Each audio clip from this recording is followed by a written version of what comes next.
Flora Greason wrote a really beautiful script. It was funny, it was warm, it was a really refreshing take on a subject that I know and love, which is a boss and a assistant.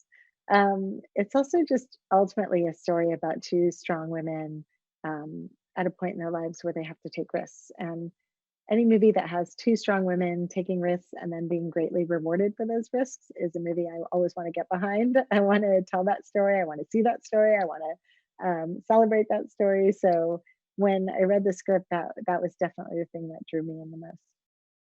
Because the movie was a music movie and not just a comedy and a female, basically work movie, Ali Lowy and I, the producer, found ourselves with this really incredible task ahead of us, which was produce an album and get all the music and then make the movie with that music. So, really, I think it was both of our first music driven movies, and that was a huge task. Luckily, we had Universal Music Group, we had Mike Noblock and Natalie Hayden, we had Linda Cohen, the most incredible music producer.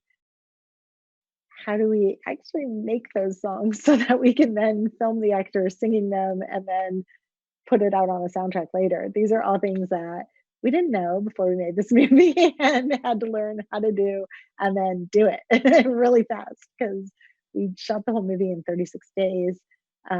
We had, not that much time to prep and get all that music done as we were prepping and shooting the movie at the same time.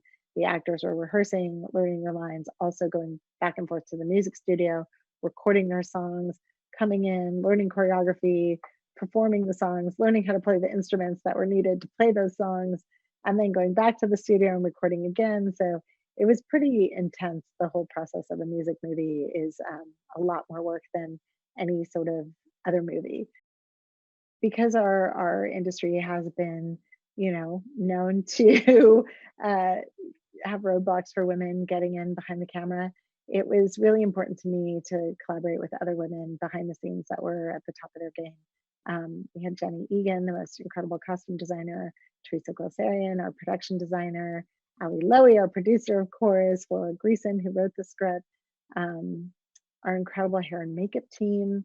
We have, let's see, Linda Cohen, the music supervisor. I think to me, when you're telling the story about two super strong women, it would be a shame to not have incredibly talented, confident, super strong women behind the camera as well. So it's something that I've always tried to achieve in movies is gender parity behind the camera and in front of the camera. And I'm really happy that that continued with behind it.